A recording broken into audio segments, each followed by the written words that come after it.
بات ہوئی ہے اب تیری طرف سے شروع، انتہا اب ہم کریں گے۔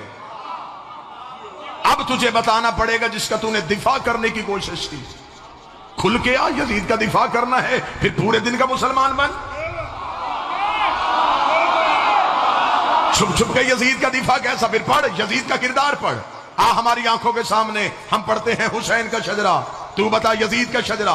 حسین 3 شبان کو مدینے میں بطول کے گھر قرآن بن کے نازل ہوا، یزید شام اور حمص کے درمیانی علاقہ تدمر میں حاکم شام کے گھر عذاب بن کے نازل ہوا۔ یزید کو پیدا ہوتے ہی گھٹی شراب کی دی گئی، حسین نے پیدا ہوتے ہی رسول کی زبان چوسی۔ یزید کا نانا بجدل عیسائی خاندان سے تھا، حسین کا نانا سید المرسلین ہاشمی خاندان سے تھا۔ یزید کی ماں میسون جس کے ناچ گانے کو پسند کر کے حاکم شام نے اس کے ساتھ نکاح کیا تھا، حسین کی ماں وہ زہرا تھی جو ایک لمحے کے لیے سجدے سے فراموش رہی، جس کے حیا کا نام قرآن تھا، جس کے نوکر کا نام جبرائیل تھا۔ یزید کا دادا ساری زندگی مخالفت رسول کرتا رہا، حسین کا دادا ابو طالب ساری زندگی حفاظت رسول کرتا رہا۔ یزید کی دادی ہندہ جس نے رسول کے چچا حمزہ کا کلیجہ چبایا، حسین کی دادی فاطمہ بنت اسد جس کی قبر میں رسول لیٹا، جس کو کفن محمد کے کرتے کا ملا۔ یزید کا ایک ہی بھائی تھا جو پاگل ہو کے مر گیا، حسین کا بھائی حسن مسند امامت کا تاجدار بن گیا۔ یزید کا شجرہ خبیثہ تھا، حسین کا شجرہ طیبہ تھا۔ یزید فاسق تھا، میرا حسین روزے دار تھا۔ یزید فاجر تھا، حسین نمازی تھا۔ اس لیے 26 رجب کو ولید کے دربار میں کھڑے ہو کے حسین نے یہ جملہ کہا تھا، اور ولید لکھ یزید سے میں تیری بیعت کروں تو کروں کیسے؟ میرے بابے جیسا تیرا بابا نہیں، میرے دادے جیسا تیرا دادا نہیں، میری ماں جیسی تیری ماں نہیں، تجھ جیسا میں نہیں، مجھ جیسا تو نہیں۔ اپنے لاکھوں لے کے تو آ، اپنے 72 لے کے میں آتا ہوں، قیامت تک کے لیے ہر حلال زادے کو یہ کہنے پہ مجبور کروں گا، حسین زندہ باد ہے، یزید مردہ۔ ونصلي ونسلم على رسوله الكريم أما بعد فأعوذ بالله من الشيطان الرجيم بسم الله الرحمن الرحيم۔ معزز سامعین، فیس بک پر ایک کلپ سننے کا اتفاق ہوا جس میں ایک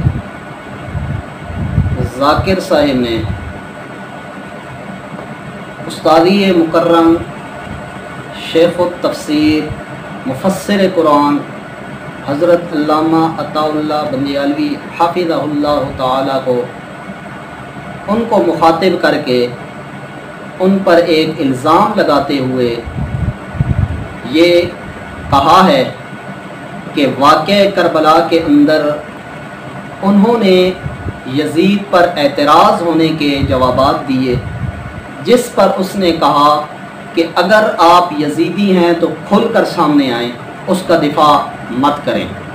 اور دوسرا اس نے الزام لگایا تقابل کا، یزید کا اور حضرت حسین رضی اللہ تعالی عنہ کا۔ تو میں یہ کہنا چاہتا ہوں، پہلی بات تو یہ ہے کہ استادی مکرم نے بارہا اپنے بیان میں یہ بات ارشاد فرمائی ہے کہ میرے مخاطب سین ہیں، شین نہیں، یعنی اہل و سنت والجماعت میری مخاطب ہے، اہل تشیع میرے مخاطب ہیں ہی نہیں۔ تو میں گزارش کروں گا کہ آپ کو کس بات پہ تکلیف ہوئی ہے؟ جس وقت استادی مکرم نے آپ کو مخاطب کیا ہی نہیں، اہل سنت کا کوئی آدمی جواب دیتا تو بات سمجھ آتی تھی، آپ سے تو گفتگو ہے ہی نہیں۔ آپ حضرت سیدنا صدیق اکبر رضی اللہ تعالی عنہ کو معاذ اللہ ان پر کفر کا فتویٰ لگا کر اور ملک ہی چھوڑ کر بھاگ جاتے ہیں۔ جس وقت آپ کو للکارا جاتا ہے آپ ملک میں ہوتے ہی نہیں ہیں، آپ ملک ہی سے فرار ہو جاتے ہیں۔ جو زبان سیدنا صدیق اکبر رضی اللہ تعالی عنہ ان پر کفر کے فتوے لگائے، صحابہ کو معاف نہ کرے، تو ان سے یہ کیا توقع رکھی جا سکتی ہے کہ وہ یزید کو اچھا سمجھیں گے، یا کسی اور کے بارے میں ان سے کیسے توقع رکھی جا سکتی ہے؟ ایک بات۔ اور دوسری بات، اس نے یزید کا تقابل حضرت حسین رضی اللہ تعالی عنہ سے، یہ تقابل کرنے کا الزام حضرت بندیالوی صاحب پہ لگایا۔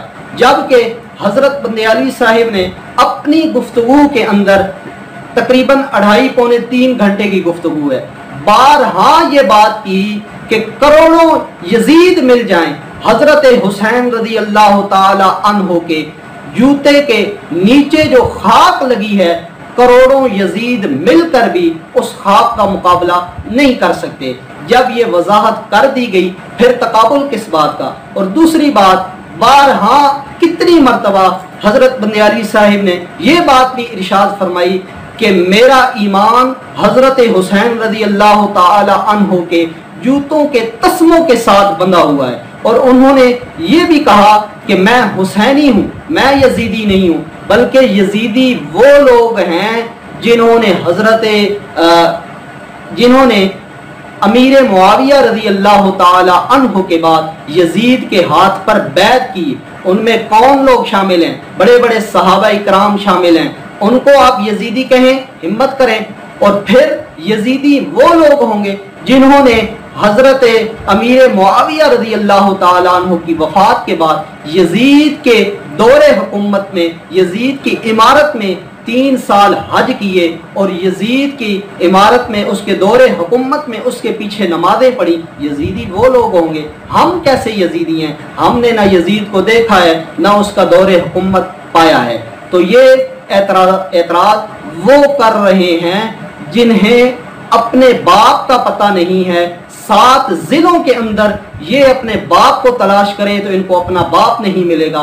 یہ صحابہ پر اعتراض کرنے والے، صحابہ کو بھونکنے والے یہ اعتراض کر رہے ہیں، حالانکہ ہمارے مخاطب یہ ہیں ہی نہیں جو صحابہ پر تبرہ کرے، ان پر بکواس کریں، ان سے ہماری گفتگو ہے ہی نہیں۔ وہ جائیں جہنم کے اندر، جہاں جاتے ہیں، جدھر جاتے ہیں، مزے کریں۔ ہمارے مخاطب اہل سنت ہیں۔ اللہ تبارک و تعالی سے دعا ہے کہ اللہ پاک ہمیں صحابہ اکرام کا تحفظ کرنے کی، ان کے عقائد کو ماننے کی اور ان کے تحفظ میں اپنی جان لٹانے کی توفیق عطا فرمائے۔ وما علینا الا البلاغ المبین۔